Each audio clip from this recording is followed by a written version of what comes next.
So hey guys, welcome back to my channel. This is Lifestyle with Lisa. Thank you all for coming back to my channel and visiting me in my own little corner of YouTube.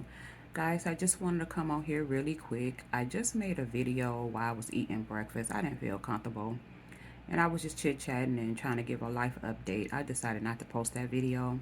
Again, that's just not me sitting down trying to eat and filming a video and trying to give a life update. But the reason I have not been posting on here, I just don't have, I have things to say. Like, it's a lot of things going on in the world and in the news that I have my opinions on, big stories on social media. Also, I want to give you guys just a little update of what's been going on with us, which is not much. We still haven't found anything, but I just don't feel like coming on here filming, and then after I film, I have to edit and post a video, and it don't do well. I know some of you all are still here, and some of you all are genuinely still concerned and worry and want to make sure that me and my son is okay, which we are. God, thank God for that.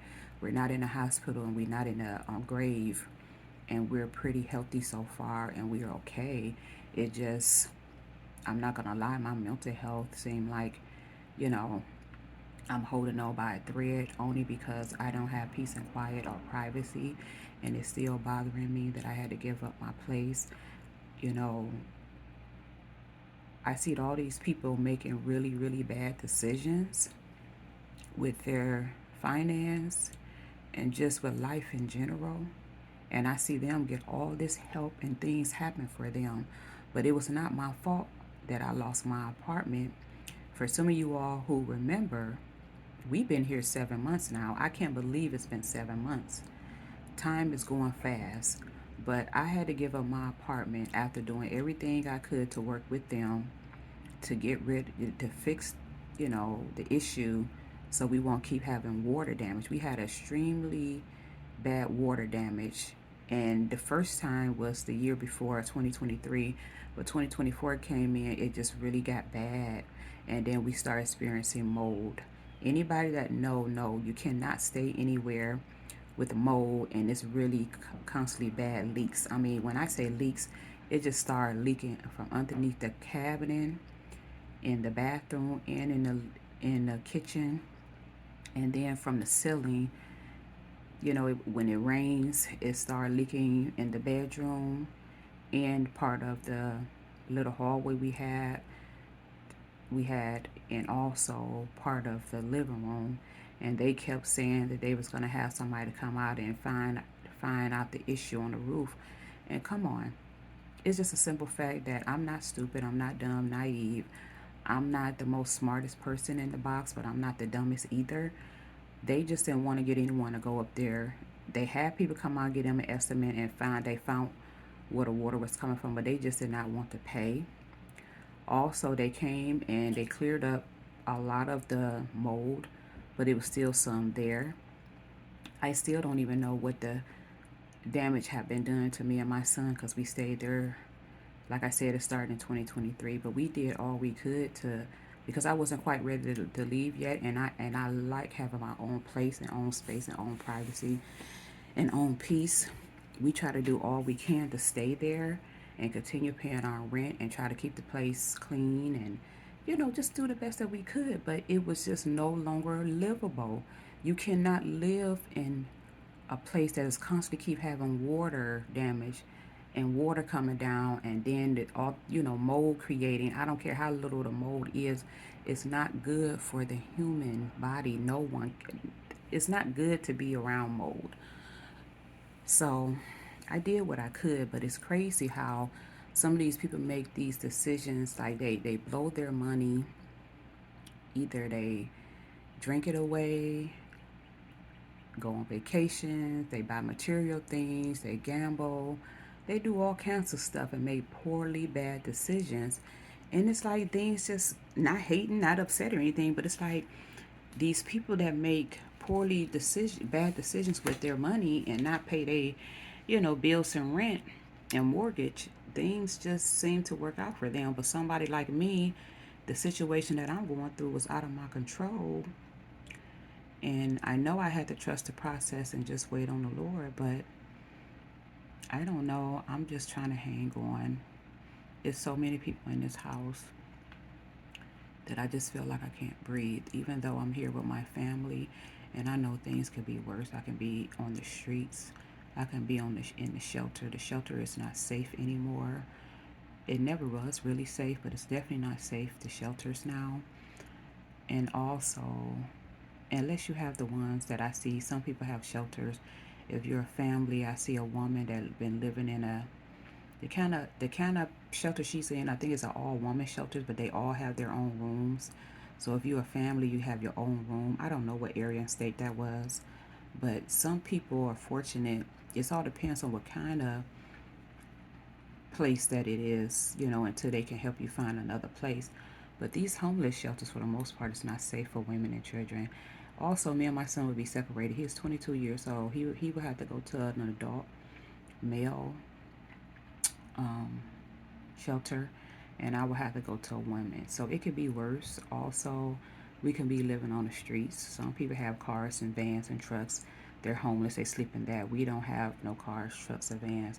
Some people are buying RVs or buying trucks and different, you know, cars and stuff to fix it up and live out of there. But we don't have that option right now.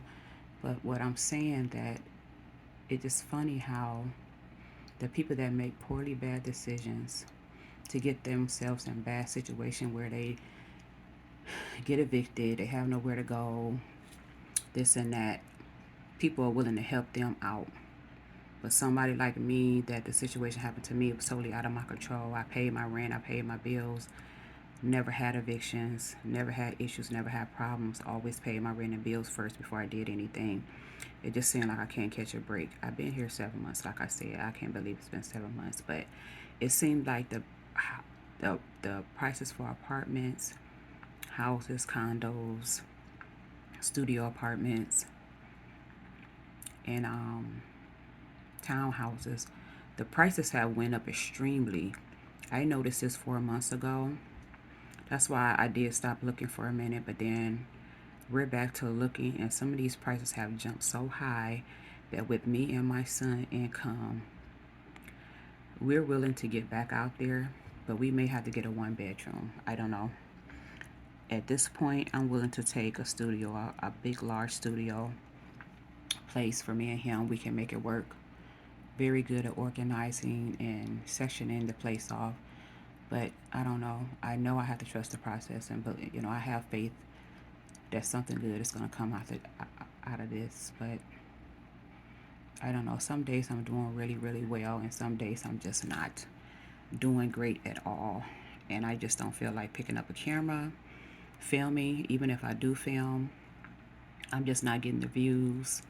I'm just not getting the support. I'm just not getting the likes. And I guess, it's not enough drama over here for people and enough chaos and mess. But yeah, I'm not getting the support, over here. I started this channel 5 years ago because I like to, it's Lifestyle with Lisa. That's what it's called. I like to post about certain things that I like to do and what I'm into. I started off really good with the prepping, still prep, but not at a high volume that I was prepping before because I just don't have the funds. But people seem to like that. But like I said, it's not just about one channel, one thing on this channel. Other people have lifestyle channels, but like I said, if it's not enough drama, dysfunction, and a lot of chaos going on, just seem not to be interested. And it's depressing. You film your video, you edit, and you put it up, and you just don't get no likes and views. So yeah, but we're still at my mom's. I'm very grateful. We pay her. We didn't took over this. We wouldn't took over my mom. I feel bad. That's another thing. We took over her living room. We keep it nice. We keep it clean. We keep it clean. You know, but we pay her for to sleep on the two sofas, and then she has to pay for water. So we pay and give what we can. The set price that we still give her, and we have nowhere to put food because the refrigerator is out. And even when I got here, the refrigerator still wasn't enough room for me and my son to buy groceries. So we've been eating out. That costs. And also, we didn't gain weight. And I don't like all this eating out. Plus, it costs. So, thinking about getting a big cooler to put like fresh fruits, vegetables, water in and stuff like that, because we can't keep going on like this. Now the refrigerator is out. Only the bottom part is out, but the freezer is still getting cold. And it's two deep freezers here, but it's not ours. So we haven't been able to cook or get groceries like we want to. So it's a lot going on. I just don't feel like filming and talking about it all the time. You may get some videos, you may not. I don't know. But I'm okay. It's just right now I'm tired and I'm sleepy. So, and we've been having to deal with my sister. She has schizophrenia, 40 years old. She won't take her medication. And I feel like I'm just being tortured all night long. She walks. All night long she walks. She walks. She walks. She walks. Some people may think it's funny, but it's not funny when you can't get your sleep and you don't have peace and quiet, but she walks all night long. Jesus help me. Jesus just help me. But I would try to make more videos and see how it works out. But thank you all for watching this one. I'll check back in later. Bye guys.